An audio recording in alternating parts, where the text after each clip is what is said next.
third time's a charm. All right, so this video is going to be entirely about making major scales on fretted instruments, specifically guitar, bass guitar, and to a great degree violin as well, but the violin is tuned differently than the guitar and the bass guitar. So musically, theoretically, it's still possible and applicable. You just have to go about it in a slightly different way with your hand frames. Okay, so here we are going to start on the 7th fret, okay? This is going to be the first particular frame for the major scale. And remember, the major scale is like a happy or bright sound, okay? Whereas a minor scale is like a sad or melancholy sound, okay? So that's how you can differentiate them, mainly just by listening, and a few other things if you know some music theory, but we'll get into that later. All right, so we're going to start on the 7th fret, okay? Start with your first finger on the 7th fret, okay? My thumb is going to be almost directly behind my first finger. Sometimes maybe I moved a little bit forward so that I can stretch, okay? So that's what this is going to be here for. Now, we're going to start, and I'm going to give you the frets. Remember that YouTube allows you to slow the video down in the settings wheel. There's a settings cog wheel, right? You can slow it down in the speed settings to 0.75 or 0.5 even, and that should help you learn this a little bit and practice it with me online, okay? Very nice, useful tool. I like it a lot. All right, so you've got 7, 9, 11, 7, 9, 11, 8, 9. Okay, then backwards.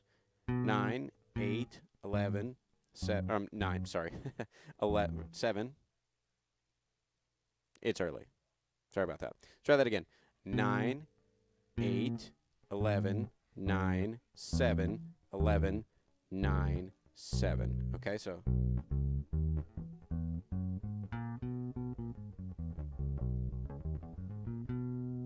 Okay, so you can get it like that. Now, practice that a little bit slower. All right, let me do it one more time so you can practice with me.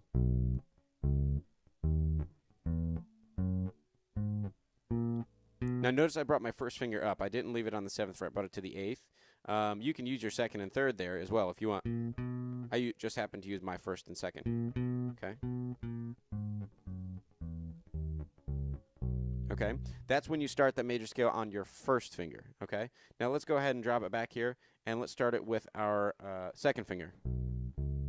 This is going to be as opposed to the previous scale where it was like a 1, 1, 2, 4 pattern. This is going to be a 2, 4, 1 pattern. Okay. It's kind of how I explain it best.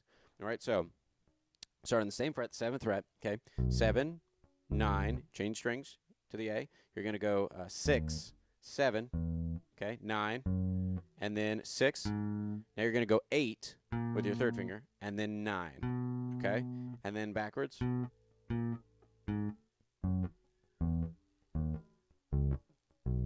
Okay, so.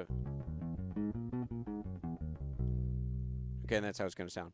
All right, now the next one is we're going to do it with our 4th finger. This one's a little odd, and there's a little trick at the end, and I'll explain that here in a minute. Start with your 4th finger on the 7th fret, okay? This is going to be like a 4, 4 pattern, okay? It's a little wide for my hand, but you get used to it after practicing it, okay? And it's always important to get a good stretch and dexterity going on with your fingers, because a lot of times you do have to stretch to make different bass lines or different melodies work, okay? We'll talk about that more in a minute. All right, so 4th finger, you're going to start on the 7th fret, 4, okay? And then you're going to go, I'm sorry, not 4. That's your 4th finger. You want to be on the 7th fret. So 7th fret, change strings to the A. You're going to go to the 4th fret, okay? Then the 6th fret, okay? Then the 7th fret, change strings. Then you're going to 4th fret on the D. 6th fret. Then you're going to go, here's the funky part, okay? You're going to go to the 8th fret, okay? And then the 4th fret on the G. Okay, now there's another way you can do that, okay? So let me get through it. 3. Now here's the different way you can do it. You can slide back to the 3rd fret on the G, slide forward to the 4th fret on the G, okay? And then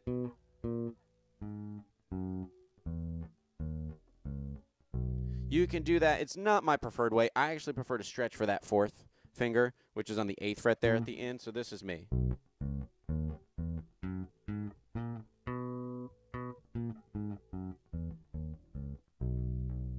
That's what I prefer, okay? The reason being because I can get that octave. I like that octave there personally. If I do this, I don't like to have to slide like that if I don't have to, but that's just me. Sometimes that's dealer's choice. The person that's playing the scale, whatever's most comfortable for you, you go with it. You know what I mean? But that's just how I like to do it. And you can vary that however you want. Now, practice both, or I'm sorry, both. All three of those slowly to get that finger dexterity and that memorization. Now, why do we use different hand frames, different scalar patterns? Same scale, okay, 1, 2, 3, 4, 5, 6, 7, 8. Okay, scale degrees. All right, if you don't know that, don't worry. I'm going to do another video in that, hopefully for too long here. But why do we use them? Why are they different patterns? Well, they lend themselves to different bass lines, different melodies. Okay, so for example, if we're going to go da da da da da da da da da, right? The do re mi fa sol la. Oh, sorry, do re mi fa so. Okay, the 5 do re mi fa so. That's what it lends itself to. It also allows me to do a very easy true natural arpeggio there. And not just a true arpeggio, but on 3 different strings. So I can actually do a chord there, like a piano would. So now I'm emulating a piano.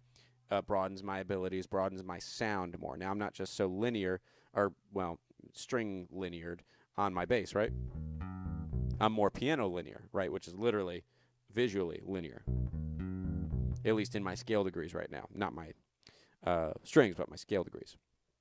Okay, so that's really nice, right? Something like that.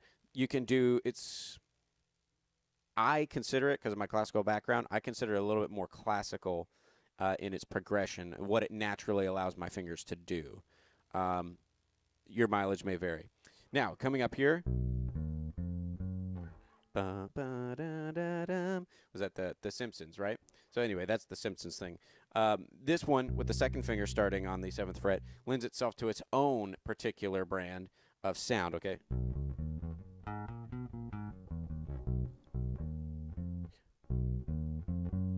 Right? So that's easy to do in that hand frame. Or also, okay, you get that kind of a blues run there. Very easy to do in that frame starting on the 2nd fret. Or, I'm sorry, 2nd finger on the 7th fret, right? You can do that there very easily. So that's super nice. You can transition to that and go straight into there and then go into another hand frame and do a different position. All right, now we're going to come up here and we're going to do it with our first finger.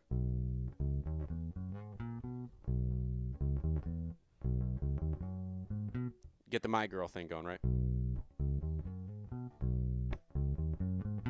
That's why that's really nice. Okay, now another thing that I do a lot with this particular hand frames, right? So, yeah, I am shifting a little bit here, but it's based off of the same frame. So I know where I am, and that's kind of the most important thing, is knowing where you are. Right? Very nice. And then I can go.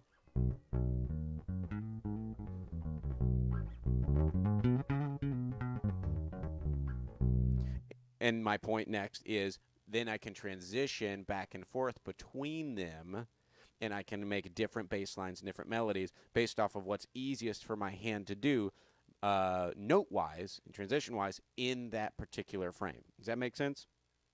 Okay, so not every frame lends itself easily to certain patterns, okay? That's why we like multiple different patterns, so that we can facilitate that, and then we just transfer back and forth between those patterns, okay? I'm not going to get into it, but essentially this is the different way of making chords, okay, on the guitar and the bass, right? Right, as opposed to, what's this? Same chord, different way of making it, okay? And, of course, different arrangement of the notes. So that's why they're really useful. Hopefully you can get something out of this. There's a kind of a bunch of stuff thrown in here. Really just use this for the different ways you can make the major scale, okay? And practicing the different ways you can make the major scale.